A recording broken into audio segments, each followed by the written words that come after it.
Hey guys, tonight we're headed somewhere sandy, silent and steaming, into the kitchens, gardens and bustling courtyards of ancient Syria, back when a good cup of tea meant more than just boiling a bag and forgetting about it. You're waking up in the ancient city of Mari, somewhere around 1800 BCE, and the desert air is still cool enough to make your nose crinkle. Outside, the sun hasn't quite risen, but the sky is already tinted with that strange pale salmon color that only appears when the air is dry and the day ahead is going to be absolutely toasty. You shuffle across the clay floor, toes dusty, and already you can smell it. That herbal, earthy aroma seeping in from the fire pit. It's not quite tea as you'd know it, no black leaves from China, no ceramic mugs, but it's definitely something, and it's warm, and maybe, if you're lucky, it's already been sweetened. Emphasis on maybe. You'll learn fast that the ancient world wasn't exactly overrun with sugar packets. Oh, and you probably won't survive this. You'll burn your fingers on clay kettles, stub your toe on a limestone step, and quite possibly insult someone's goat. But hey, you're here for the vibes, not the modern conveniences. So, before you get comfortable, take a moment to like the video and subscribe, but only if you genuinely enjoy what I do here. And drop your location and local time in the comments. I love seeing where you're all tuning in from. Now, dim the lights, maybe turn on a fan for that soft background hum, and let's ease into tonight's journey together. You rise early, as everyone does. There's no alarm clock, just the low bleating of sheep, the gurgle of the nearby Euphrates, and the unmistakable whiff of someone overcooking lentils 2 streets down. You stretch, scratch, and throw a thin linen shawl over your shoulders as you step out into the narrow alley behind your home. The family fire pit is already lit, and your cousin, who apparently doesn't sleep, is poking around a small ceramic pot perched on a cracked metal stand. The water inside shivers and steams, and from the basket beside him, you recognize sprigs of dried chamomile and something that looks suspiciously like thyme. He grunts at you and gestures for you to take over. It's tea time and he's off to nap. That tracks. You settle in on a squat stool and inhale the morning blend. There's no caffeine in this one, just a mellow bouquet of herbs. Some days there's licorice root or crushed coriander seeds. Other days someone gets fancy and tosses in rose petals. But the real prize? The sweetener. See, sugar as you know it isn't here yet. The Indian sugarcane that would one day revolutionize desserts is still a twinkle in the eyes of traders far to the east. But that doesn't mean your ancestors were content with bland brews. You've got options. Sticky, sometimes smoky, always questionable options. Today it's date syrup. Thick, dark, and laboriously mashed from overripe fruit left in the sun just long enough to become awkwardly squishy. You reach for a clay jar, unstopping it with a soft pop, and dip in a wooden spoon. The syrup slides out like slow lava, fragrant, vaguely fermented, and somehow both too sweet and just sweet enough. You swirl it into the pot. Mainstream historians agree date syrup was a staple sweetener in the ancient Near East, often used in cooking, drinks, and even medicine. It's nutritious, packed with natural sugars, and basically your best friend if you live in a world without bakeries or marshmallows. Still, not everyone's a fan. Your neighbor swears by honey, says the bees in her courtyard are sacred and sting only people with bad energy. She may have a point. You did try stealing her honey once, and let's just say you walked with a limp for 3 days. The tea begins to bubble gently, perfuming the air. You lean back, letting your eyes drift over the sunlit rooftops. Clay bricks warming, chickens rustling, someone yelling about barley prices. It's all very routine, very beige, very comforting. Here's a quirky detail you weren't expecting. Some families, yours included, sometimes toss in a pinch of ground carob to their morning tea. It's not sweet exactly, but it adds this malty undertone that makes the date syrup pop. It's kind of like adding chocolate without adding chocolate, if that makes sense. There's debate, there's always debate. Some scholars argue whether tea, in the modern sense, was ever truly a thing in Mari. After all, the beverage culture of the region involved so many herbs, spices, and brews that the line between tea and medicine gets very blurry. Some teas were likely digestive tonics. Others were served during rituals. Still others were just something to sip while waiting for your cousin to stop bragging about his irrigation canal. But what you're sipping now, this is the morning stuff, the daily stuff, no gods required, just a warm cup in your hands, something sweet in your gut, and a good excuse to put off doing any real work for another hour. You take a careful sip, blow across the surface, and take another. The date syrup lingers on your tongue, floral and sticky, while the chamomile rounds out the bitterness. Not bad for a civilization that hasn't invented sugar cubes. And as you sit there in the light of a waking world, you realize, this moment, this cup, this odd little ritual, it's not so different from what someone might do thousands of years from now. The leaves may change. The mugs might be made of glass instead of clay. But the urge to sweeten something simple, to start the day with warmth, to hold a tiny pleasure in your palms. That part never changes. So now you're up, tea in hand, and vaguely awake. Congratulations. The sun is fully above the horizon, and the dusty courtyards around you are beginning to hum with life. You hear the slap of bread dough hitting hot stone, the clatter of amphorae being shuffled into some shop or shrine, and the unmistakable coughing fit of a goat that's either very old or very dramatic. You wander a bit, sipping from your ceramic cup, cradling it the way someone today might cup a travel mug on a subway commute. Except instead of earbuds, you've got wind-whistled streets and the occasional flute drifting from an open window. Your walk takes you through the market district. You duck under a canvas awning that smells like cumin and sweat, past a trader yelling about cedarwood, and make a beeline for the spice vendors. Why? Because if you're going to sweeten anything properly in this city, you've got to understand what's not sweet. Context is everything. Now, sugar as a concept doesn't dominate here the way it will in, say, 17th century France. There are no pastries, no bonbons, and definitely no bubble tea. But that doesn't mean the ancient Syrians weren't obsessed with flavor balance. In fact, the art of sweetening relied entirely on contrast. Spices, bitterness, even astringency. Take tamarind, for instance. It's tart, almost sour, and sometimes added in tiny amounts to balance sweet syrups. Some households even brewed it as a standalone infusion, sweetened with, you guessed it, date syrup or honey. That's right, a sort of prehistoric Arnold Palmer, except much moodier. You chat with a vendor who's busy grinding dried ginger root with something that smells like cloves. He hands you a tiny pinch to taste, because everyone in the market is weirdly committed to unsolicited samples. It burns your tongue in the best way. You nod appreciatively, even though your eyes are watering a little. Tea? He asks, and you nod again. He points to a small pile of dried herbs, mint, sage, and something called marze, a wild mountain savory that tastes like time's bold older sibling. He recommends mixing it with honey and steeping it low and slow. You thank him, still fanning your tongue, and move on. The thing is, honey wasn't always easy to get. Beekeeping existed, sure. People were smart enough not to swat at every buzzing insect. But harvesting wild honey in ancient Syria? That was an event. Entire families might go out with smoke and courage, attempting not to anger the swarm too badly. You needed patience, timing, and frankly, a high tolerance for stings. One scholar notes that while beekeeping was practiced, much of the region's honey came from wild hives hidden in craggy hillsides. Others argue whether Syrians had developed apiary infrastructure like the Egyptians did.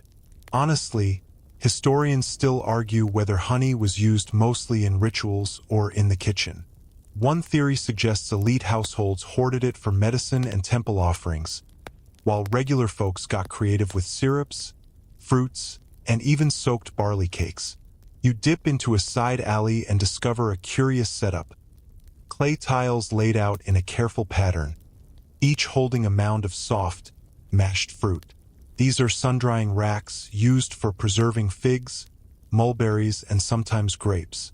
When the fruit dries, it concentrates its sugars and voila, another ancient sweetener.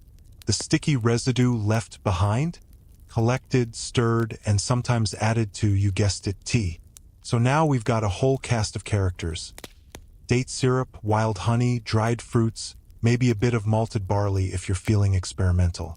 And don't forget carob, which continues to haunt every cupboard like the chocolate substitute it never quite wanted to be. Still sipping, you think about how flavor is memory. Sweetness, especially in a dry and dusty land, isn't just taste, it's occasion, it's effort. No one tosses in sugar mindlessly here. Every spoonful is hard-won, seasonal, or suspiciously borrowed from a neighbor. As you pass a stone bench warmed by the rising sun, you plop down and watch a scribe walk past, stylus tucked behind his ear, looking like he hasn't slept in a week. Maybe he's had his tea already. Maybe he drinks it bitter because he's got deadlines in cuneiform and a boss with a temple complex to build. You let your head tip back, teacup now empty, and squint up at the pale blue sky. Somewhere above, invisible from your spot, traders are already moving. Donkeys loaded with herbs, carts creaking under clay pots, families trudging toward the city gate. They're headed to towns with different sweeteners, different plants, different theories about what belongs in a cup. And in the silence between footsteps and bird calls, you realize sweetness in ancient Syria isn't just about sugar. It's about travel, barter, and memory. It's about flavor built from sun and time and people who insisted on coaxing joy from the bare earth. Now that your morning tea has officially left your system, and by that we do mean the inevitable side effects of herbal infusions and gravity, you find yourself winding through one of the more residential neighborhoods. Here, behind the thicker mud-brick walls and shaded courtyards, daily life hums at a more private, slightly more fragrant pace. You're heading toward a house you've been invited to visit. Yes, you, a time-traveling tea enthusiast, are just the sort of guest a spice merchant's aunt would absolutely want to meet. She's known in the neighborhood as someone who not only makes a mean sesame flatbread, but also grows one of the loveliest backyard gardens in this district of the city. And guess what? Her tea is legendary. Not in a celebrity way, but in the "my arthritis hurts less after this" way. When you enter the shaded courtyard, your senses are instantly flooded. There's the scent of crushed basil leaves, the citrusy brightness of fresh lemon balm, and something deeper, almost syrupy, that you can't quite place. A bird clatters overhead, scolding you for no particular reason. You nod respectfully, as one should when being yelled at by a pigeon. Your host greets you with a polite nod and gestures to a woven mat. She's already boiling water over a low clay hearth, and beside her are 3 bowls, one with dry herbs, one with a thick amber-colored syrup, and one with finely crushed something. You lean in and recognize the syrup. It's date-based, of course, but also laced with mastic gum, which gives it that oddly comforting piney aroma. You ask what's in the crushed powder. She chuckles and says one word: carob. Ah yes, the great imposter. Carob trees are native to the region and produce long pods that dry and harden like snack bars left in the sun. Crush the pods, roast them, and you get a sweet, earthy powder that somehow tastes like chocolate and cough drops had a love child. The ancient Syrians used it often, not just for tea, but as a sweetener in porridges and early bread loaves. Historians still argue whether carob was used more as a flavoring or as a base ingredient. Some say it was a filler for when honey ran out. Others think it had medicinal properties, acting as a digestive aid or, curiously enough, a breath freshener. And yes, you're now imagining ancient breath mints, and they're probably sticky and wrapped in fig leaves. Your host brews the tea slowly, adding first the herbs, then a ladle of hot water. Only once the leaves have steeped does she spoon in the sweetener. Exactly 2 dollops, no more, no less. It's all about ratio, she says, the alchemy of it. Too sweet and the mint vanishes. Too bitter and you'll be sipping regret until dinner. As you sip, the flavor is bright but soothing. The syrup rounds out the sharper herbs, giving everything a smooth finish. It's not dessert sweet, more like the flavor equivalent of a warm towel on your face. You chat a bit about the garden, the price of wool, the fact that pigeons are secretly in charge of the city, and she reveals something that gives you pause. Not all households had access to syrups or carob or even honey. Some used mulberry juice or ground up dried figs for sweetness. In poorer areas, old wine was boiled down into something thick and sweet, called defrutum. That's right, syrupy proto-wine tea. It sounds questionable. You'd still try it. Others still used fruit peel, dried and boiled, sometimes with tree bark, which apparently helps with both flavor and the occasional bout of stomach drama. There's even a whispered rumor in the garden about using candied rose petals. But whether that's real or just something the wealthy invented to annoy the poor, no one agrees. After a while, your host offers you a second cup. This one's different. It's cooled, mixed with a bit of goat's milk, and gently frothed. You're basically drinking the ancient Syrian version of a herbal latte, and honestly, it slaps. You nod again, your preferred form of communication now, and she beams with pride. The late morning sun begins creeping in past the date palms. You hear merchants arguing over olive prices in the distance. Someone's baby is crying with the volume of a minor deity. But here in this courtyard, time has slowed. The cup in your hands is sticky, warm, and fragrant. You can almost forget that you don't technically belong here. Before you go, your host packs you a small satchel, some dried mint, a jar of date mastic syrup, and a flatbread that's still warm from her hearth. She gives it to you the way one might hand over a sacred object. For the road, she says, which in any era is code for don't eat it all before lunch, but also I know you will. You thank her, bowing slightly, and step back out into the buzzing city. Your bag now clinks with supplies, your breath smells faintly of herbs, and you've just become about 40% more likable to future time travelers. As you walk, a stray dog eyes your flatbread and decides whether theft is worth it. You glare. It retreats. That's right, you've had tea with an ancient Syrian auntie. You're basically untouchable now. You leave the courtyard with the quiet swagger of someone who's just unlocked a new level of culinary enlightenment. The city stretches before you. Sun-baked streets, merchants unfolding their canopies, the scent of grilled onions wafting from a cart that appears to have existed since the dawn of time. And in your little woven satchel, the secrets of ancient Syrian sweeteners, tucked neatly between a jar of syrup and a lovingly scorched flatbread. Today, you're following the supply trail. Not every household makes their own sweetener, after all. Especially not in the bustling heart of a trade city like this. You head toward the souk, the kind that doesn't sell fancy trinkets to tourists, but rather bulk spices by the basket and medicinal pastes in questionably unlabeled jars. The narrow alley opens to a covered marketplace, its wooden beams wrapped in vine-draped cloth to keep the sunlight dappled. You dodge a donkey hauling a suspiciously tilted cart of ceramic jugs. The smell? Aged vinegar and hope. You're here to learn where that delicious syrup comes from, the date mastic blend. Yes, but also the array of other sticky wonders ancient Syrians might have added to their tea. One merchant, an older man with the beard density of a Greek philosopher, is stirring something in a wide brass pot. It bubbles lazily, and the smell is unmistakable. Boiling fruit. You ask what he's making.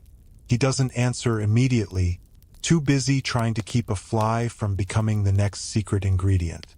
Then he says simply, "Dibs." That's the ancient word for date syrup, a staple. You lean in, and he offers a spoonful, motioning for you to blow on it unless you want to taste eternal mouth pain. The flavor is sweet, rich, and somehow dusty in a good way. There's a slight bitterness on the finish, like it remembers growing on a tree in harsh sunlight. Dibs was a key sweetener across Mesopotamia and the Levant, especially when honey was too expensive or too seasonal. It's made by boiling down ripe dates until their sugars thicken into a dark syrup. Think molasses, but with less childhood trauma. Now here's the twist. Not all dibs is created equal. Some is mixed with carob or tamarind to balance the taste. Some is aged in clay vessels for weeks to deepen the flavor, and some is fermented slightly. Yes, ancient people invented syrup with a side of buzz. Historians still argue whether this was intentional or just a happy accident that got popular at weddings. And mastic gum, that stuff you tasted earlier, has its own story.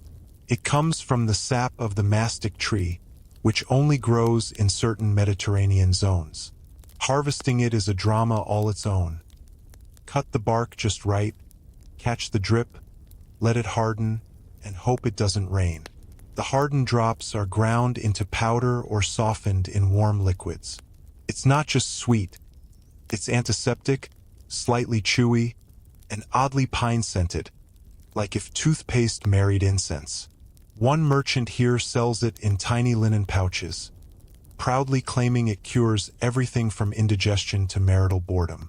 You're pretty sure that's marketing, but also never underestimate the placebo effect of piney goo.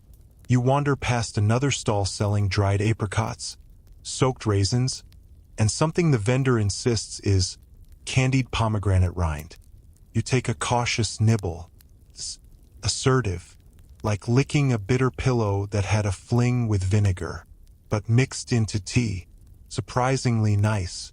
It's the acidity that cuts through strong herbs like sage or wild thyme.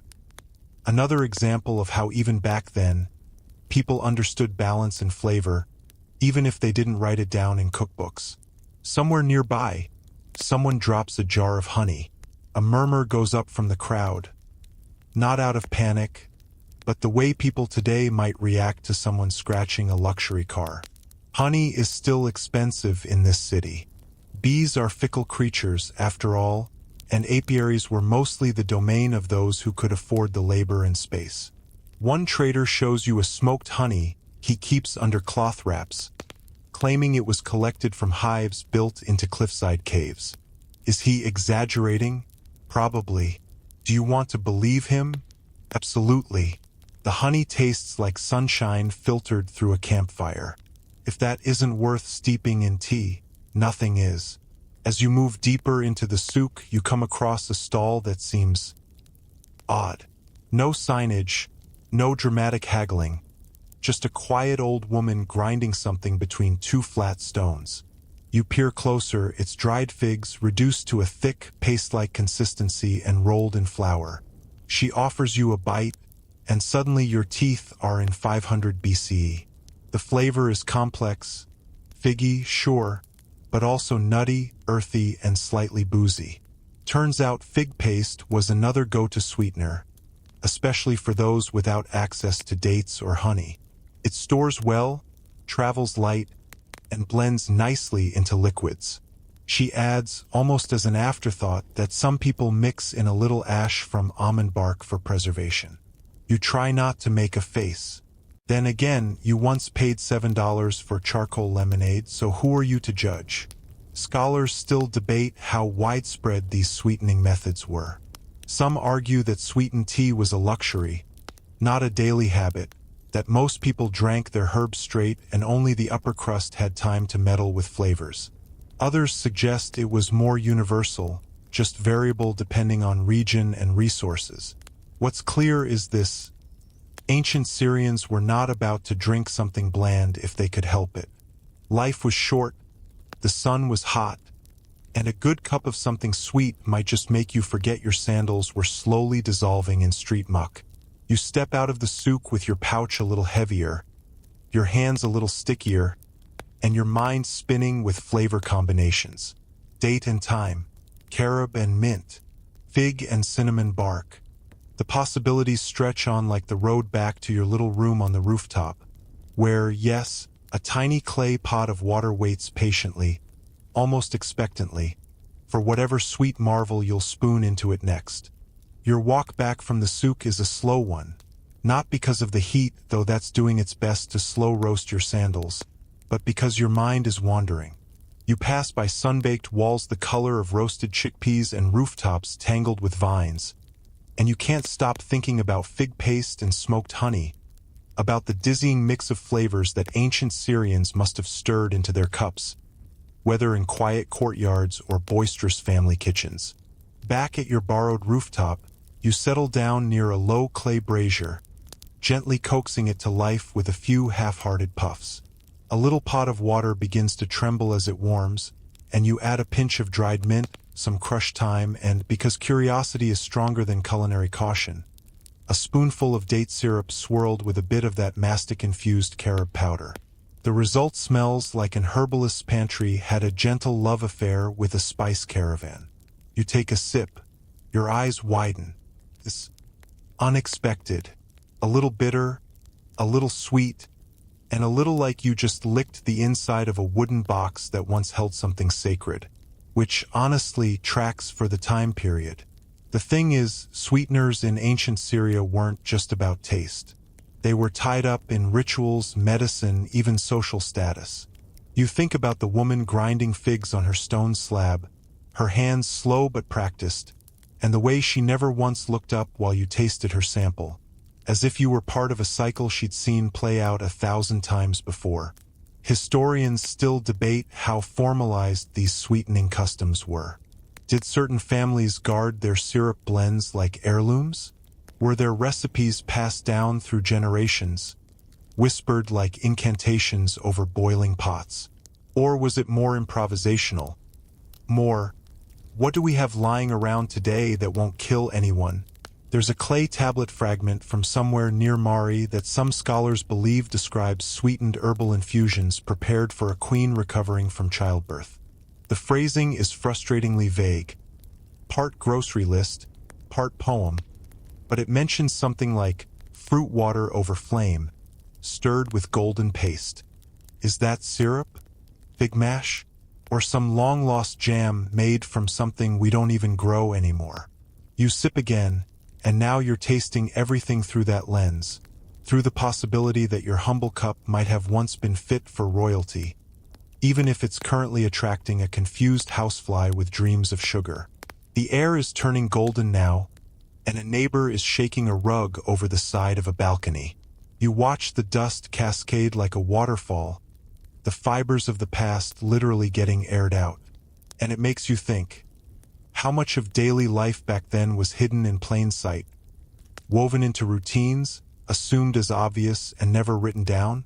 There's a clay jug in the corner of the rooftop. You turn it over in your hands and notice it's stained dark at the rim. Residue from something thick, maybe sticky. Possibly a vessel for syrup? Or just someone who stored olives badly? Hard to say, but that's the beauty of it. Every little object becomes a maybe. Take sugar, for example. Modern sugarcane wasn't really part of the Syrian pantry until much later. It came from India originally, and while it trickled westward through Persia and the Islamic world, ancient Syrians mostly had to get creative. No sugar cubes to dunk, no neat white granules. Just the earthy, inconsistent magic of dates, honey, fruits, and tree saps. And speaking of magic, many people believed sweet substances had health properties beyond just taste.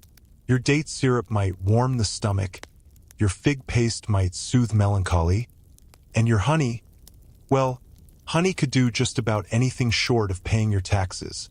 In fact, honey was sometimes offered in temples or used in burial rituals, which puts your humble mug of tea into a rather spiritually crowded context. Some Syrians even believed that the scent of boiling sweet herbs and syrup could ward off illness.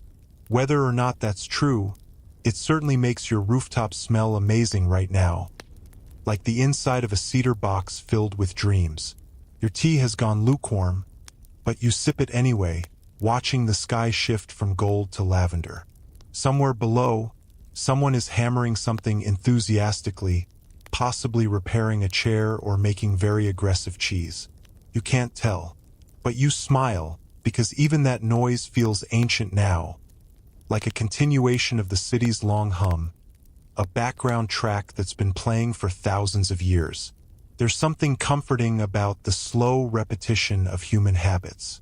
Someone hundreds of years ago probably stood in this same spot, sipping something sweet and herbal, listening to a child cry in the distance and thinking about figs.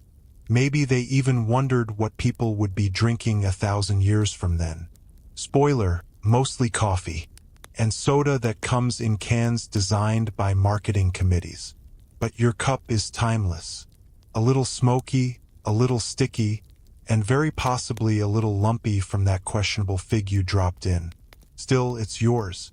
And it connects you not just to the land or the plants or even the recipes, but to the impulse that started it all, to make something ordinary taste just a little bit better. As the sky deepens into navy, you stand and stretch. Your knees pop in protest. Apparently, they've also been sleeping on a rooftop mat since the Bronze Age. You stow your remaining syrup carefully and douse the brazier with the practiced flick of someone who's decided that fire is probably best left to tomorrow. One last glance at the view, and you realize this isn't just a city. It's a flavor, one made of cumin and dust and distant music and boiling date syrup, stirred by hands that left no name, but plenty of sweetness. By now, the rooftops are dark silhouettes, dotted with flickering oil lamps like a scattering of fireflies too stubborn to sleep. You ease yourself down beside the low wall, back against clay still warm from the sun, and think about what it means to sweeten something, how it can be an act of care, of ceremony, even of quiet rebellion against the bitterness of daily life. Tonight, the city below you breathes slowly, but in your mind, you're already stepping back, farther into the past, beyond spice merchants and fig sellers, into the shadowy world of ancient households. Because while palaces had their golden goblets and perfumed syrups, the real magic of sweetened tea often played out in humbler kitchens. Imagine a small courtyard house in Ebla, roughly 4,000 years ago. Mud brick walls, packed earth floors, a few woven mats, and in one corner, a clay stove with a blackened pot suspended above it. A woman crouches there, coaxing dried herbs to bloom in boiling water, while a child pokes curiously at a half-crushed pomegranate. The air is thick with scent, something like dried chamomile and crushed coriander. And into this brew, she stirs a spoonful of date molasses, maybe scraped from the bottom of a glazed jar that's older than her marriage. The child's eyes light up when he tastes it, mouth sticky, grinning. That's your cue to smile too. Historians still argue whether such scenes were commonplace or rare. Some point to residue analysis from pottery shards as evidence of herbal infusions sweetened with fruit syrups in daily meals. Others caution that what we interpret as syrup traces might just be leftover stew. The debate is ongoing, and pottery shards, it turns out, don't usually come with helpful labels. But one thing's certain: sweeteners were a shared comfort. They mark transitions from child to adult, from sickness to recovery, from guest to friend.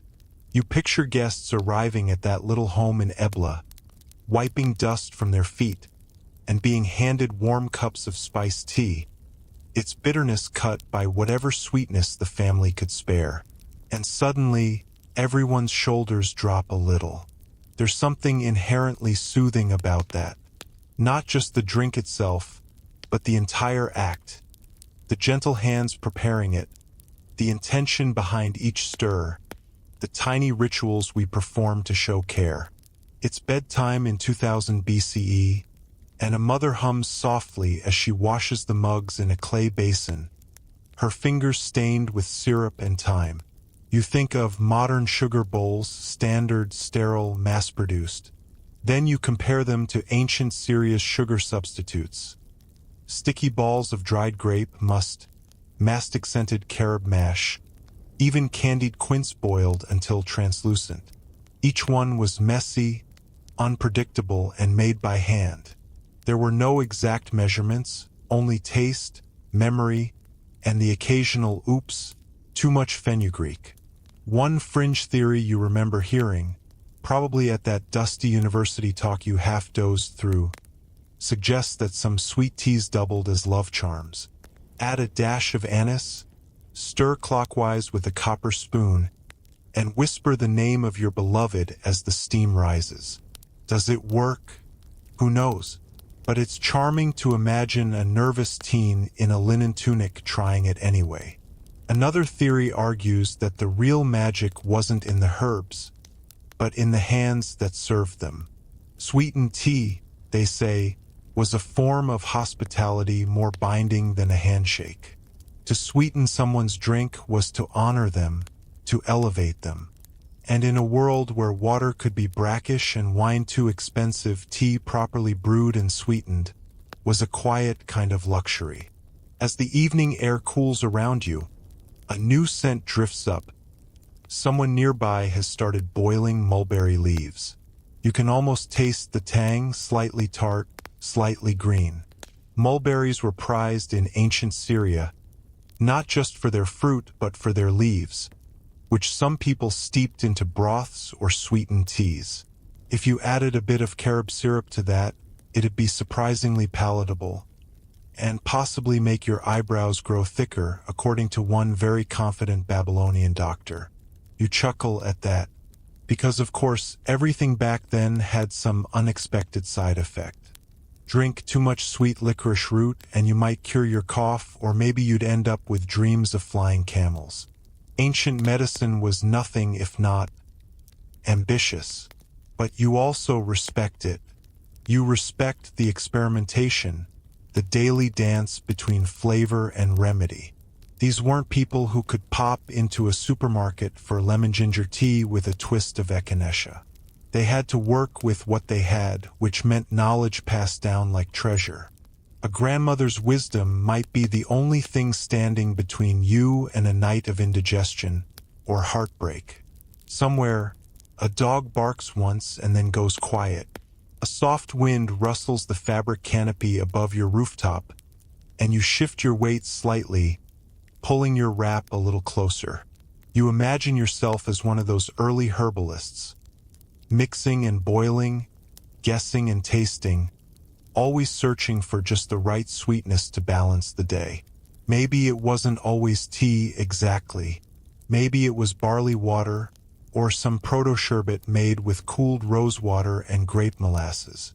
But the instinct was the same: to soothe, to share, to gently blur the line between food and medicine, and sometimes between the ordinary and the sacred.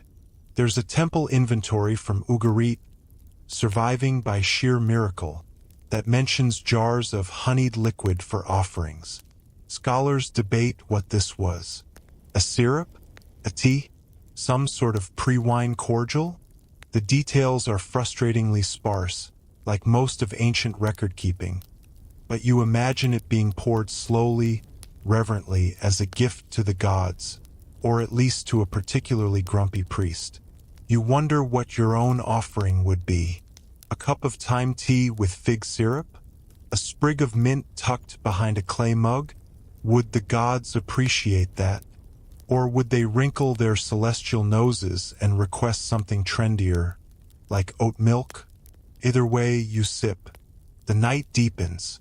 And your drink, humble as it is, feels like a bridge between worlds, between centuries, between you and every unknown hand that ever stirred a pot and hoped it would taste just right. You're still up on the rooftop, though the city feels quieter now. Like even the bricks are nodding off. The air has cooled just enough to make you pull your knees up, chin resting on them. Somewhere a cat pads softly across the roof tiles, completely unconcerned with your historical musings. But you're thinking about trade, not shiny caravans full of gold and perfume, though. You're interested in the sticky, clunky, utterly essential stuff. Ingredients. The bits and pieces of sweetness that passed from palm to palm across ancient Syria, changing hands dozens of times before they ever made it into someone's tea. You start, naturally, with the date.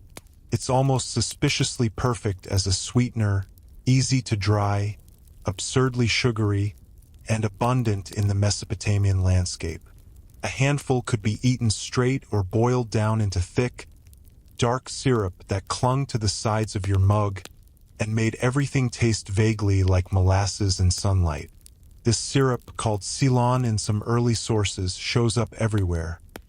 Smeared on bread, mixed into medicine, or, of course, swirled into tea. Historians agree that date syrup was a regional staple. What they don't agree on is whether it was seen as luxurious or everyday. Some records imply it was peasant food, what you used when honey was too expensive. Others treat it like a precious export, crammed into ceramic jars and packed off to distant ports. Maybe it was both. Maybe its status depended on how fresh the batch was, or whether you were sipping it from a clay mug or a silver chalice. But dates weren't the only option. Carob was another big one, those long brown pods that look like nature's attempt at a candy bar. You'd roast and grind them, then steep the result into a mild, earthy syrup. Some people loved it. Others, well, tolerated it. Let's just say it was the diet cola of ancient sweeteners. Slightly off, slightly medicinal, but undeniably effective. Fringe theories suggest that carob syrup was sometimes infused with myrrh for spiritual balance. Whether that balance extended to taste buds is debatable. Then there were grapes. Oh, grapes. If dates were the workhorse of sweetness, grapes were the drama queen. You could eat them fresh, dry them into raisins, crush them into must, ferment them into wine, or boil them into defrutum, a thick, tangy reduction that added sweetness and punch to everything from sauces to, you guessed it, tea. There's actually a famous tablet from Mari, a city on the Euphrates, that lists food supplies delivered to the palace kitchens. Among them, jars of boiled grape must. Were they for the king's wine? A fancy glaze for roast meat? A really good mug of spiced infusion on a cold desert evening? Historians still argue about it. But one thing's for sure, someone was stirring that syrup with care. And here's a detail you won't forget soon. In some rare cases, archaeobotanical digs have turned up traces of fig nectar used as a sweetener. It's messy to make, thick as lava, and basically impossible to store without ants discovering it instantly. But the taste? Imagine the richest, most caramel-y jam you've ever had, now swirled into a warm brew of crushed mint and coriander. That's what bedtime looked like for someone in ancient Katna. You might be wondering, why all the fuss? Why so many syrups? Why not just use honey? Ah yes, honey. The original sweetener, the golden standard. And yes, ancient Syrians used it too, especially in religious offerings and medical treatments. But here's the thing, bees are fickle co-workers. Honey was seasonal, labor-intensive, and easily stolen by bears, beetles, or rival humans. It wasn't always dependable. Syrups, by contrast, could be made in large batches, preserved longer, and, crucially, didn't involve getting stung in the face. That said, there's a wonderful debate among historians about when exactly honey lost its monopoly. Some argue that by the late 2nd millennium BCE, syrups had become the go-to sweetener for common folk, while honey clung to ceremonial use. Others suggest the two coexisted more peacefully, each with its place. Syrups for cooking and tea, honey for festivals and gods. You think about that while nibbling on a dried apricot someone handed you earlier. It's so sweet it almost tingles. And just like that, you're in a dusty courtyard again, watching a trader unroll a woven mat and display his wares. Candied lemon peel, sun-dried white mulberries, a mysterious brown paste that smells suspiciously like apples and soap. That's how ingredients moved in those days. Slowly, carefully, hand to hand. No refrigeration, no customs declaration, no best by date.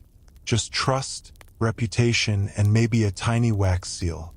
And through all of this, through dates and carob and figs and defrutum, tea itself changed too. The definition was loose. It wasn't always leaves in hot water. Sometimes it was crushed seeds. Sometimes it was barks or peels or powdered roots. You once heard someone say that what we now call tea would have been called herbal soup in ancient Ebla. Not exactly a snappy menu item, but no matter the form, sweetness mattered. It made the concoction feel intentional. Not just a bitter health tonic, but something comforting. Something worth sitting down for, even if you had to sit on the floor. A breeze nudges your hair, and you close your eyes for a moment, picturing the slow journey of one date from palm grove to teapot. A farmer climbs the tree barefoot, cuts the ripest cluster with a sickle, carries it home slung over his back like a treasure.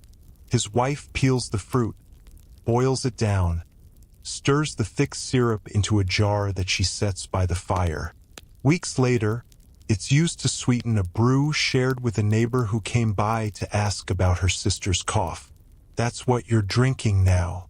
That story, that effort, that moment. You stretch your legs out across the rooftop tiles, wiggling your toes as if to shake off centuries of sticky syrups and dusty dates. The stars above Aleppo, or maybe Mari or Ugarit, twinkle like a merchant's coin pouch left slightly open. You wonder what someone from 1800 BCE would think if they saw you now, lounging in sleepwear and sipping imaginary tea brewed from long-vanished herbs. You'd probably get mistaken for a minor deity of comfort. Not bad. Tonight's blend of curiosity and quiet brings you to a different part of the ancient tea story. Not the ingredients, but the containers. You're surrounded by jars. Not literally, of course, though that would be oddly comforting. But mentally, you're walking through a bustling open-air market, and every few steps there's a pot, a jug, a vessel of some kind designed to store, steep, or serve a drink that might qualify as tea. The ancients were surprisingly picky about their containers. In Bronze Age Syria, the way you stored your liquids said something about who you were. Not in a showy influencer kind of way, but in a more subtle, my household understands fermentation temperatures way. Let's start with the bitumen-sealed jars. These were used to preserve sweetness for longer journeys. Archaeologists have found entire warehouses. Okay, dusty cellars, but still with rows of these bulbous, black-sealed vessels. The bitumen kept air out, which meant syrup or grape must inside could survive the trek from inland Syria to the Mediterranean coast. If you've ever tried to pack honey in a carry-on bag, you'll understand why this was kind of a big deal. Then you've got your clay kettles, short, stout, and fire-friendly. Some even had pour spouts shaped like animal heads, which feels like an excellent way to spice up a sleepy evening ritual. Imagine pouring your tea through a lion's mouth while pretending not to notice. Peak drama. Now here's the quirky bit. Scholars believe some ancient Syrian households had dedicated scent jars near their kitchen hearths. These weren't for storage. They were for steeping aromatic herbs and flowers into teas or tinctures. They had perforated lids or narrow openings to let steam out without losing heat too fast. You can practically smell the mint and chamomile just thinking about it. Or maybe that's the lavender hand cream you applied earlier. The contents of these jars were often herbal blends used for calming nerves, soothing stomachs, or, you guessed it, helping you sleep. Not unlike the mug you might be sipping from right now, even if it's branded with your college mascot instead of a fertility goddess. Of course, not every vessel was made equal. Elite households had metal kettles, bronze, or even silver if you were especially fancy. These were sometimes inlaid with patterns, and in one wild case, shaped to resemble a mountain goat. Historians still argue whether it was meant to be ceremonial or whether someone just had a sense of humor. And then there's a mystery for you. At the ruins of Katna, excavators found dozens of small, oddly shaped cups with no handles and very narrow bases.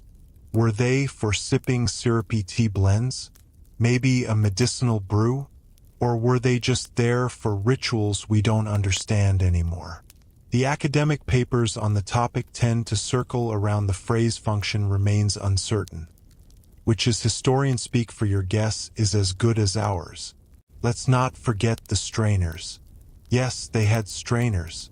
Not like your metal mesh contraption, but tiny ceramic discs with holes punched in them, laid over a jar's mouth before pouring.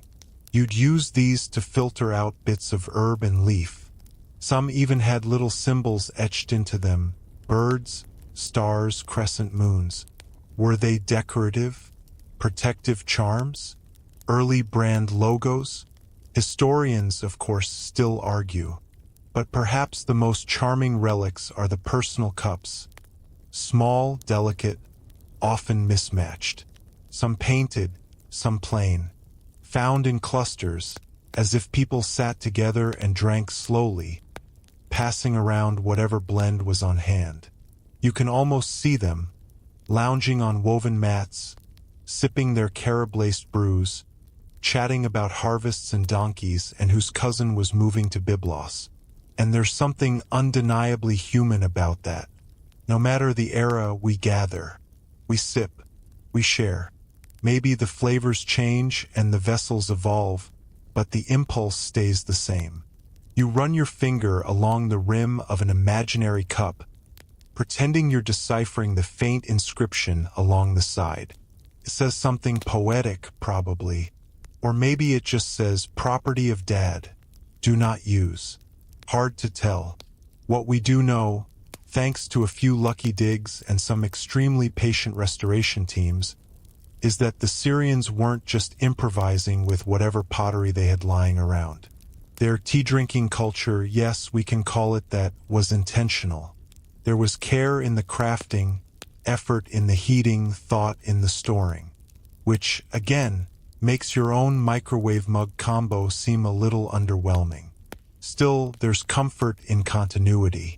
You sip, they sipped. You store your chamomile in a labeled tin.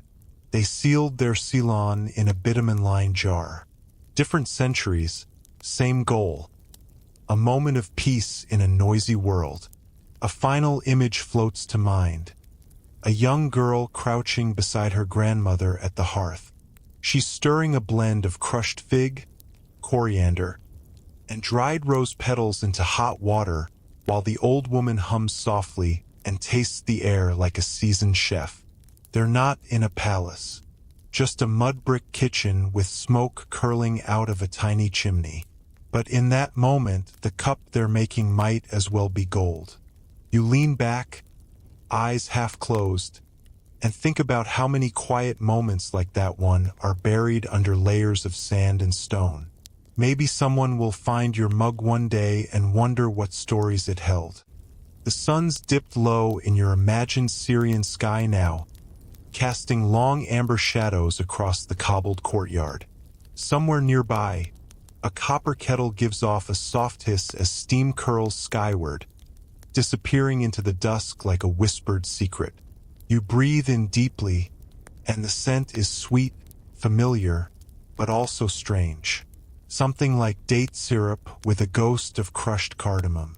But tonight isn't about the flavors alone. It's about the hands that prepared them. Let's step into the kitchen.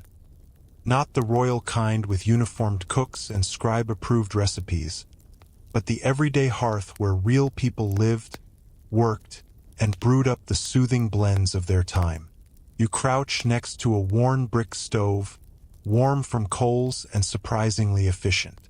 A clay pot sits snug on a metal trivet, bubbling quietly. The woman tending it, let's call her Nala, barely glances your way. She's busy grinding dried figs and wild thyme with a stone pestle, her motions slow and practiced. She hums as she works, not a tune you recognize, but it has that universal rhythm of someone who's made this mix 100 times before. In ancient Syrian homes, the kitchen wasn't just a food station. It was the heartbeat of the household.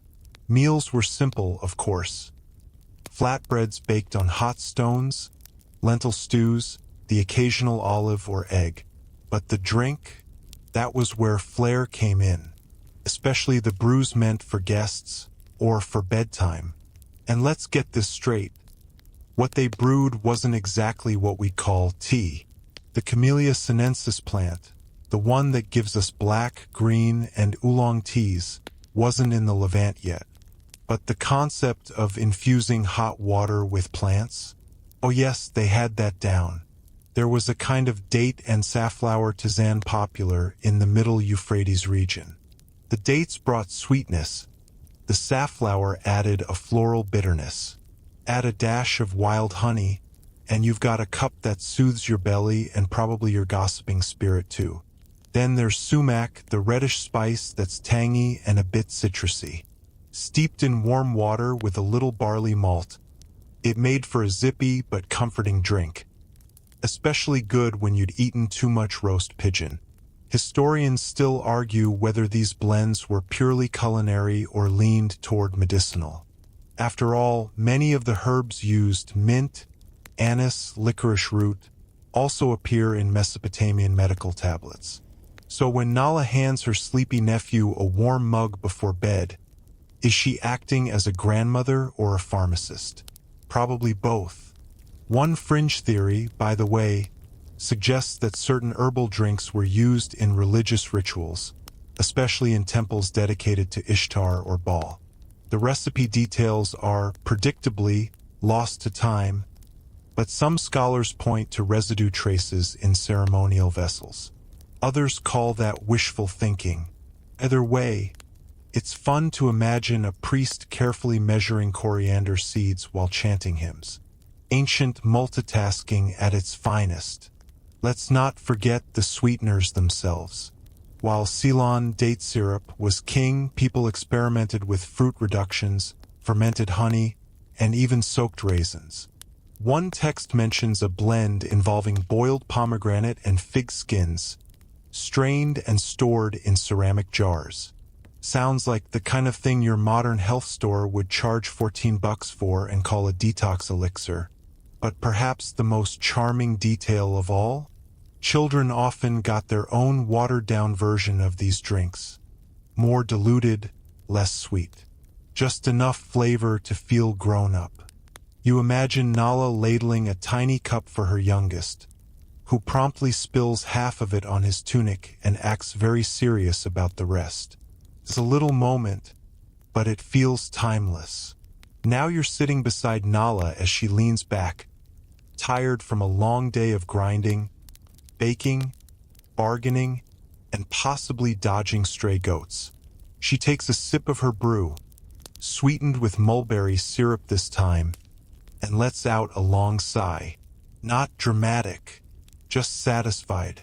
You both watch the fire fade to embers, the shadows shifting gently along the walls. It's in these quiet domestic corners that history feels most real. Not in the battles or the royal decrees, but in the clink of pottery, the smell of toasted grain, and the shared warmth of a bedtime drink. And speaking of bedtime, your eyelids are starting to feel like clay lids, slowly slipping shut. But hold on just a little longer. The night still holds a few more sips. The night deepens now, curling around your imaginary Syrian village like a woolen cloak. Stars hang low over the rooftops, more of them than you thought possible, each one flickering like a wick that forgot to go out. You've left Nala's hearth behind, stepping into the alleys where quietness hums and your footsteps echo against stone. But even in the hush, your senses stay alert, tuned now to something more subtle: trade. Specifically, how ancient Syrians came to sweeten their drinks in the first place. Because mulberries don't grow themselves, and date palms, while abundant, don't just leap into jars as syrup. These luxuries traveled. You approach a caravanserai at the edge of the city.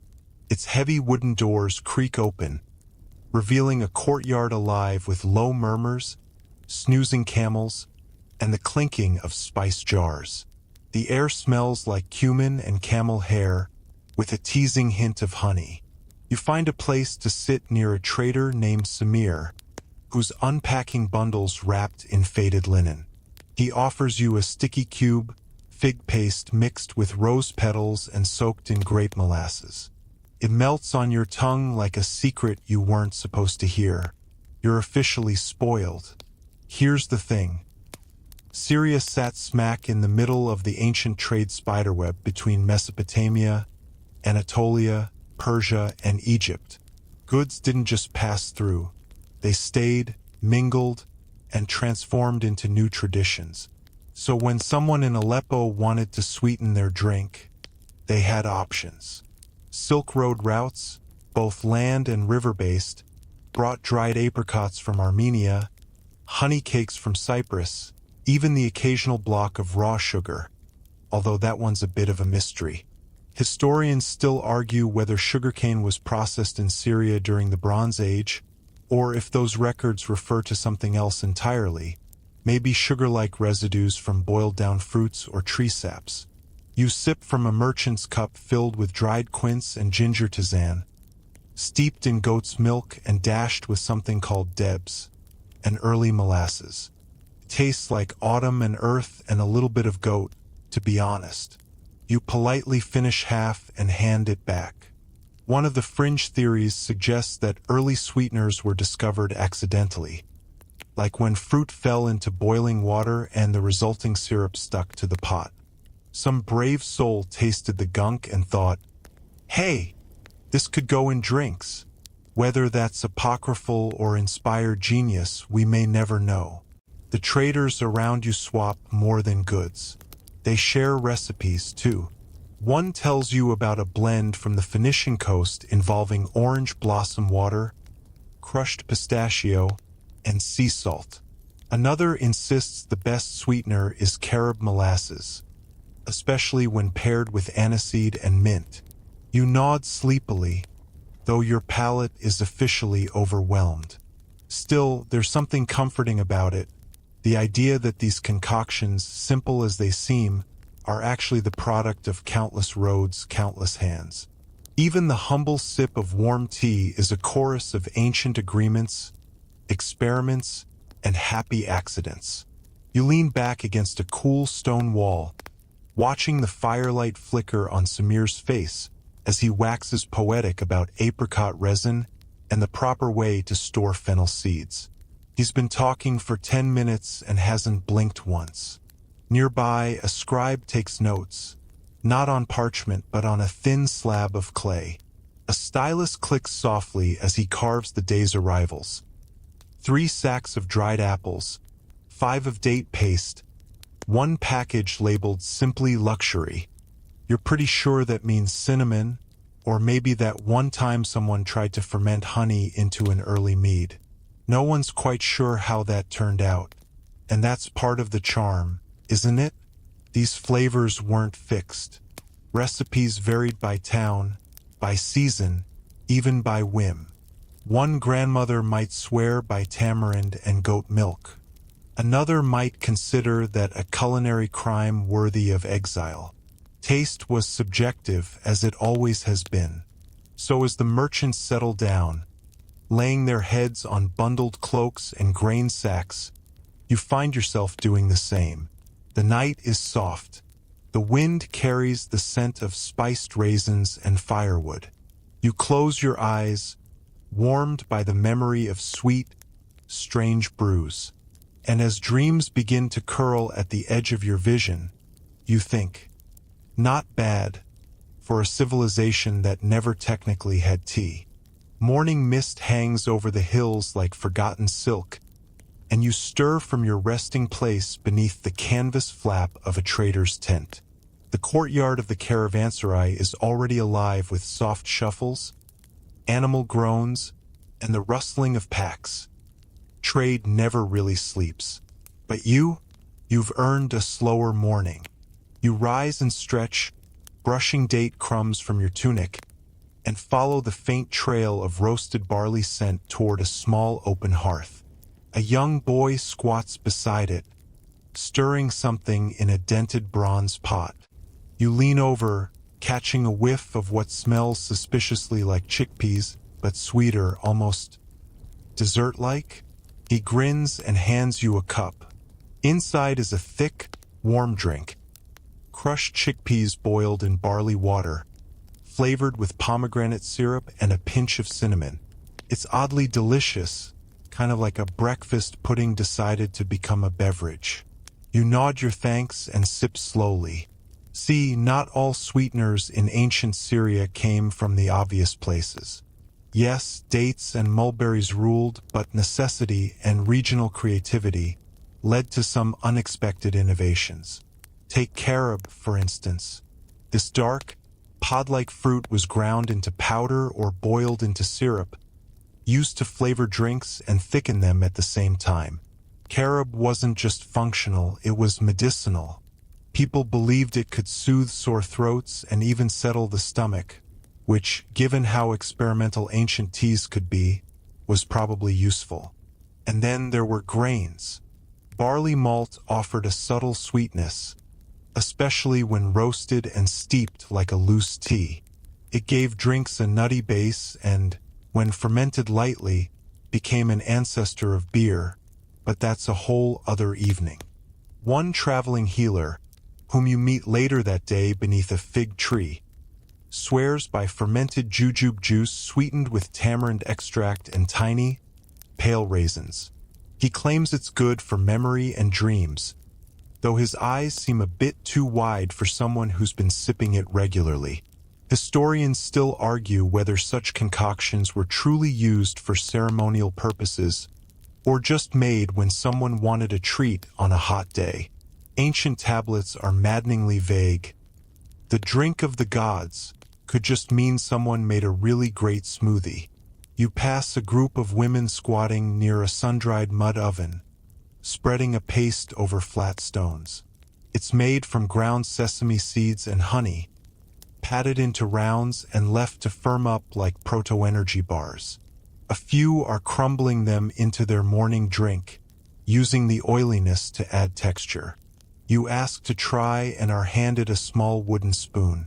It's gritty and floral and somehow comforting, like licking the spoon from a batch of oatmeal cookies your grandma never made but definitely would have.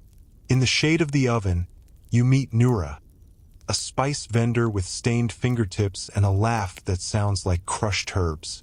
She tells you how, during dry months, people steeped fig leaves in water overnight, then added a splash of vinegar and honey to mimic fruit juice. It's not good, she says, but it'll do if you're thirsty. This is where things get interesting. Sweetness wasn't always about sugar, it was about balance. Bitters and sours were used deliberately to make the final cup feel rounder, deeper. It's why tamarind and sumac occasionally joined the party, and why early stews often doubled as drinks, especially when water was too precious to waste. You wander through an open-air workshop where pottery glistens under a fresh coat of glaze. One bowl in particular catches your eye. Tiny inscriptions dance around the rim, repeating a word that roughly translates to delight. When you ask what it held, the potter shrugs. Probably mulled wine, he says, or goat broth. Who knows? Delight is relative. By late afternoon, you've tasted 8 different sweet drinks. Some warm, some cool, one frankly unidentifiable. You've sampled melted grape paste with mint, almond milk infused with fennel, and a surprise hit, soured milk with date sugar and rose petals. That last one sounds horrifying, but somehow tastes like a tangy milkshake left out in the sun. In a good way. Fringe theories suggest that even tree bark, especially from sweet acacia, may have been boiled down for its subtle sugars. There are mentions in regional folklore of tree tea, though whether it was actually enjoyed or just tolerated during famine seasons is up for debate. You take a moment to sit beneath a pomegranate tree, the weight of the day pressing gently on your limbs. Birds squabble overhead. A bee dizzily loops past your ear. Everything is slow, syrupy even. What lingers most oddly isn't the flavors, it's the textures. So many of these drinks aren't just liquids, they're suspensions, half meals floating in fragrant water. Seeds, pulp, syrupy threads, gritty flour. They invite you to chew, not just sip. No wonder people sat down for this. No one's running errands while drinking pomegranate porridge. It's here, on your clay bench beneath fruiting branches, that you realize every drink you've tried was the result of careful thought, regional influence, and a touch of whimsy. The ancients weren't just quenching thirst. They were composing edible poems, one herb-stained cup at a time. You wipe your fingers on a reed napkin and sigh. You're officially full, also mildly sticky, and very, very relaxed. The breeze turns cooler as dusk drapes its lavender shawl across the hills, and the market hum begins to quiet. You stroll through the last bustle of trade, your hands behind your back, belly still full of whatever that barley chickpea thing was, and your tongue tingling faintly from all the fig leaf teas and sumac infusions. You're not entirely sure if you're hydrated or on the brink of lucid dreaming, but either way, you're vibing. Now it's time to step into the world of ritual. You duck into a low adobe structure whose doorway is framed by dried flowers and painted geometric spirals. Inside, candles flicker in colored glass jars, and the air smells unmistakably of myrrh and damp stone. A woman kneels by a basin, stirring what looks like melted ink into a thick clay pot. She's brewing a sacred infusion, one that may or may not sweeten anything, depending on whether the gods feel like answering today. You learn this is part of a religious tea offering made with wild herbs, fig extract, and what she calls tears of Tamar, sticky resin from a desert tree that gives the brew a gentle sweetness and a faint perfume. It's not served to people, mind you. It's poured out in tiny dashes on stone altars, in honor of deities who may or may not exist, but are absolutely not being served unsweetened tea. That would be rude. Historians still argue whether these offerings were actually consumed by priests afterward or remained strictly ceremonial. Some records imply both. Others, frustratingly, imply nothing but the bowl was emptied. Outside the shrine, you follow a procession heading down to a riverbank. Clay pots balanced on heads, young and old moving in silence. You think it's a water run until you catch the scent again. Sweet, earthy, smoky. That's not water. They're carrying fermented date wine, syrupy, low alcohol, and sacred in this context. It's mixed with herbs, sometimes figs, occasionally sesame oil. They pour it in libation while murmuring old prayers. A few sneak a sip. One old man winks at you. Later, in the flickering firelight of a communal gathering, you learn about divination teas. Yes, really. A seer, barefoot, eyes like cracked porcelain, stirs a concoction made from hibiscus, dried bitter orange peel, and crushed rose hips. She swirls it, watches how the sediment settles, and interprets your fate. Apparently, you're destined to ride many camels and forget 3 important names. Honestly, not the worst prophecy. You're handed a cup of the same mixture, and you sip carefully, half expecting it to reveal your deepest secrets. But all it does is taste like sour flowers and oversteeped dreams. Still, there's something calming about the ritual, the way hands move with memory, not measurement. The way every tea has a context, a meaning, even if it's just a quiet moment shared. In another corner, you see a small group of musicians preparing for a long night.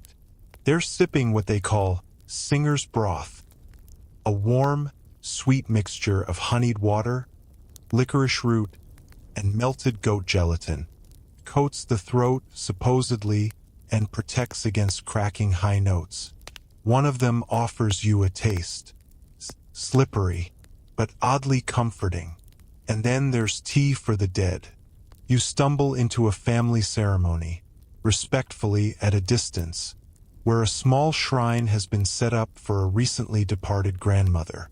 On her low stone altar are her favorite things: a carved comb, a few walnuts, and a cup of warm tamarind date brew, which, according to her granddaughter, she always drank before bed. The cup is poured onto the earth just a little, then left there overnight. You're told the drink had to be sweet, always, because bitterness would be taken as an insult. You nod solemnly. You can respect that. Scholars debate how often these practices were really observed, and how much of what we know is drawn from regional traditions stitched together over centuries. Still, you can feel the weight of meaning in every cup. As night deepens, you're invited to one last gathering. Inside a tent lit by glowing stones and filled with older women weaving and chatting in low voices. One hands you a drink thick with spices and frothy on top. It's made with milled melon seeds, clove, and mulberry syrup. Sweet but also smoky, almost like a dessert pretending to be a potion. They call it midwife's milk. Used, apparently, to ease labor pains, though tonight it's just used to keep the chill off your bones. One woman tells you it's good luck to spill a few drops on your feet. You oblige. Your sandals now smell like mulberries. The sky outside is black velvet now, the kind that hugs you tight and makes everything sound muffled. You step out of the tent and tilt your head back. Stars. Thousands of them. All of them probably twinkling over someone else's tea right now. You sit cross-legged in the dust, warm cup in hand, and think about the layers you've seen. Sacred, sweet, silly, strange. And somehow, through it all, each version of tea, however loose that word may be, was tied to feeling. Grief, joy, reverence, mischief. Each brew more than its parts. And somewhere deep in the dirt of this land, probably under your current seat, lie cups long since shattered, their sweetness forgotten, their brewers' names lost, but their purpose? Still lingering in the steam. The stars are still out, but now they feel closer, like you could tap them gently with your fingertips if you stood on tiptoe. The world around you is hushed. Even the stray goat that bleated like a rusty hinge earlier has given up. And as your eyes adjust, you see more than shadows. You see shapes, outlines of old stone buildings, crumbling courtyards, ruins from an older city layered beneath the newer one. Time folds here, like linen in a cedar chest. And you've stumbled into the world of preservation. Not just of tea, but of tradition, and how ancient Syrians passed their recipes, rituals, and sweetnesses down the line without ever writing them down on parchment. You sit beside a weathered man who stirs something in a copper pot over a fire that's more embers than flame. He doesn't speak much, just motions you over and hands you a slotted spoon. Inside the pot, candied citron peels and honeyed almonds. A sticky, slow confection that's simmered gently until it can be dissolved in hot water for a citrusy sweet brew. You sip and your teeth hurt in the best way. He tells you, eventually in short bursts, that his grandmother taught him the recipe when he was small. No measurements, no instructions, just until it smells right. He laughs, says the citron only grows in certain valleys now. Harder to find, harder to make right. Historians still argue whether these orally preserved recipes were consistent across regions, or more like jazz, improvised and ever-changing. Some argue that local ingredients made for wildly different teas, even within a single village. Others suggest there may have been traveling herbalists, human recipe books, who maintained consistency. But no one knows for sure. What we do know, nothing tasted the same for long. You wander into another home, this one cool and dark and filled with shelves. Jars of dried things that crinkle when opened. A young woman there shows you how she sun-dries mulberries on clay tiles, turning them 3 times a day with a woven fan to ensure they don't rot. She grinds them with rose petals and stores the mix in tight-sealed urns. For winter, she says, when sweetness is harder to find. She hands you a pinch to steep. The tea comes out pale pink and smells like faded perfume. You imagine it, months from now, sipped beside a cold hearth, reminding someone that the sun used to exist. And then there's the question of what was lost. You pass through what used to be a scholar's compound, charred walls, collapsed beams, but still intact clay tablets scattered on the floor like toppled dominoes. A local guide tells you this was once a library. Inside, he says, were recipes, poems, dreams written in cuneiform and Aramaic. Some survive. Most, gone. One tablet fragment reads something about boiling dried root and black resin in Sweet River milk. You're not sure what that means. Nobody is. The guide shrugs. Might have been a tea. Might have been a warning. Classic ancient Syria. And that's the heartbreak and the magic, isn't it? The sweetening agents, the herbal blends, the strange fermented pastes. Many are still mysteries. We reconstruct them like archaeologists piecing together a mosaic from 5 dusty tiles and a gut feeling. You help grind licorice bark with a child using a stone mortar. He grins proudly and tells you his family's sleep tea includes that, plus date syrup and 3 sprigs of mint. Only 3, he says, for makes you dream too much. You believe him. You've already dreamt a bit too much today. Back outside, beneath the outline of a crumbling aqueduct, a group of elders sit in a circle sipping from dark, narrow cups. Their drink is bitter. They add carob molasses, a thick, earthy syrup made from long, leathery pods. It's rich, not sugar-rich, but grounding, like a drink that makes you feel heavier in your bones in a good way. They talk about how the recipe came from an old shepherd's tale, that if you drank it before a storm, your sheep would find their way home. They chuckle. One pats your knee and says, even if you're not a shepherd, it helps with remembering. You take a sip. You're not sure what you're remembering, but it's definitely something. And just when you think you've tasted everything, a child runs up to you, tugging at your sleeve, handing you a strange little clay sweet ball, compact, round, and smelling faintly of anise and orange blossom. You lick it because why not at this point? And feel the gentle tickle of ground clove, dried apple, and something else you can't name. Turns out these were travel sweets, designed to be carried, licked slowly, dissolved into warm water when needed. A portable tea, preserved sweetness, like a piece of comfort you could keep in your pocket. You pocket the rest. And through it all, one theme keeps threading through every sip, every cup, every story. The desire to remember, to keep things sweet, not just in taste, but in meaning. To pass things forward, even if the flavor changes slightly over time. Because maybe, just maybe, the real sweetener wasn't honey or dates or resin after all. Maybe it was memory. The morning sky is beginning to blush, just a little, but you're still floating somewhere between centuries, half dreaming and sticky-lipped from all the tea you've been sipping across time. Your feet are dusty, your heart a little full, and there's still one more story brewing.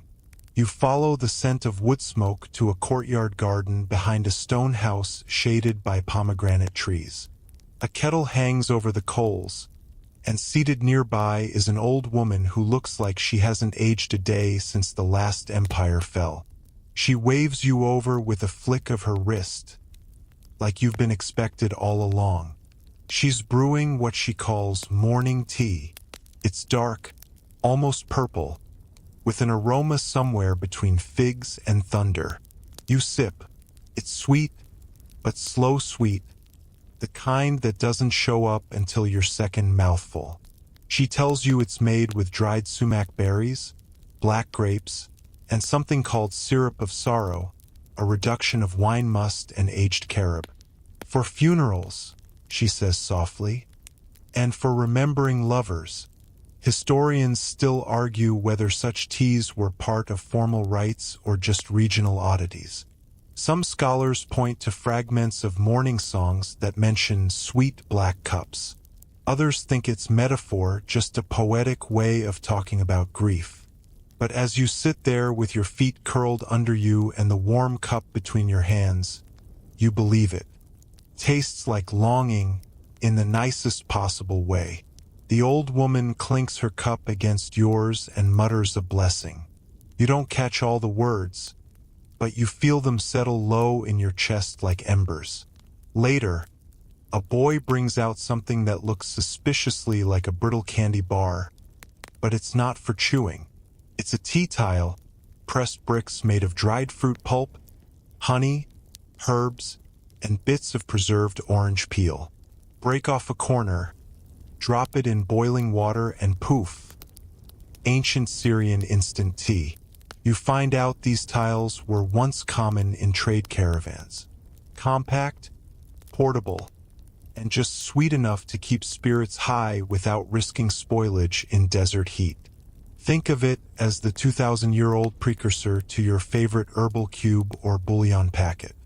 Except instead of a corporate label, the bricks were often marked with hand-pressed symbols. A crescent, a fig leaf, a stylized goat. Homemade brands before branding was a thing. You walk into a merchant's storeroom. Crates of dried herbs, date paste pucks, bundled cinnamon, and string-tied pouches of crushed apricot kernel. There's even a sticky, grainy goo wrapped in wax cloth. The merchant grins and explains that's sweet mash, a blend of tamarind, molasses, fermented barley, and wild mint.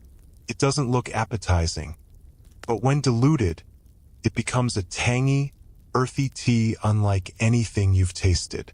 Some say Syrian soldiers carried it before battle, a sort of energizing brew meant to both calm and focus. Others insist it was just a peasant's drink, leftover mash from candy making, repurposed so nothing went to waste. Historians disagree, of course, but that's the thing about history. It's part record, part rumor, part really convincing village gossip. You follow a winding alley into the cool stone of what used to be a women's bathhouse. Not for a soak, but for a story. Inside, reclining on linen cushions, you meet three women sipping a milky tea infused with almond oil and crushed fennel seeds. One stirs in ground myrtle berries with a twig of dried lavender. "Good for the nerves," she says, eyes closed.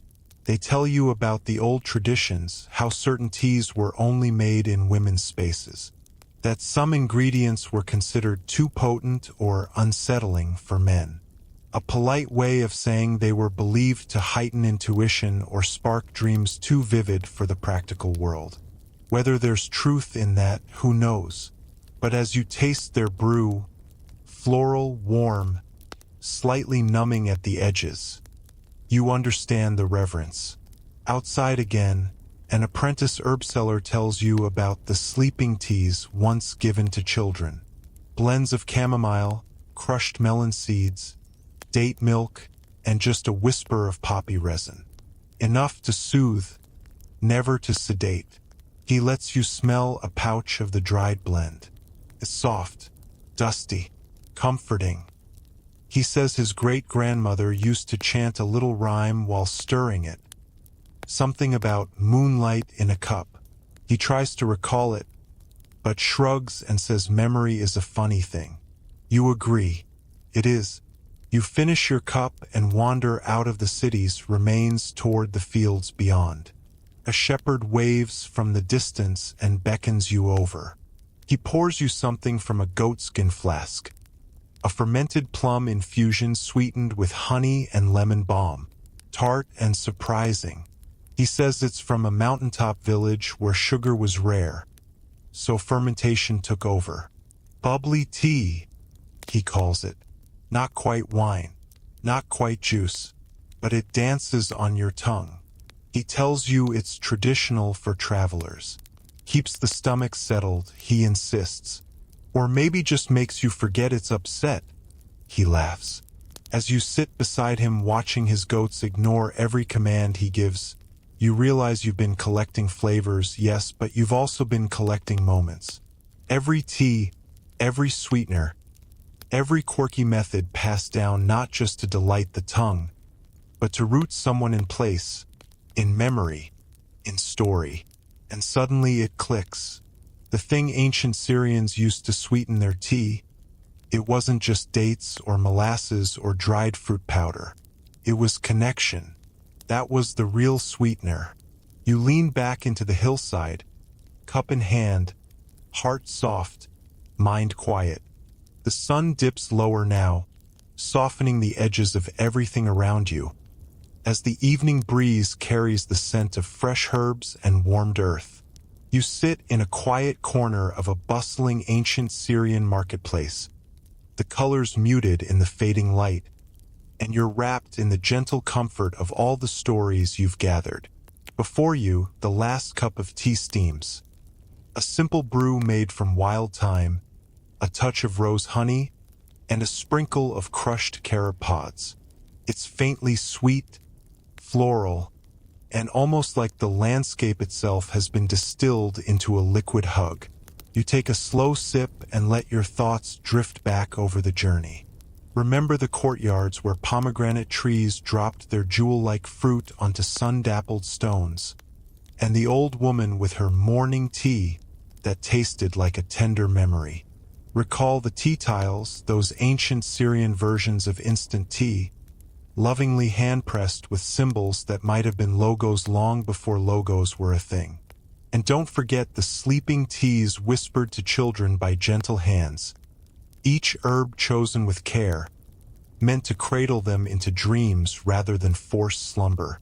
Historians still argue whether these sweeteners were mostly a mark of class, trade wealth, or simple human creativity. But for you, they've been the slow, soothing pulse of everyday life. How something as small as a drop of honey or a handful of dried fruit could turn a plain cup of tea into a ritual, a moment of peace, a taste of home. And yes, you've learned about the odd things too, fermented plum infusions that confused the palate, or sweet mash that some thought was peasant fare, others a soldier's secret weapon against fatigue. These little quirks, the sweet imperfections, are what make the story linger like the last note of a lullaby. The marketplace sounds soften, lanterns flicker on, and the night wraps around you like a velvet blanket. Your cup is empty now, but your heart feels full. You breathe deeply, savoring the last warm traces of time and honey on your tongue, and you feel yourself drifting. The stories, the scents, the soft hum of history, they're all settling in, ready to carry you into sleep. Now, dim the lights, maybe turn on a fan for that soft background hum, and let's ease into tonight's journey together. Sweet dreams.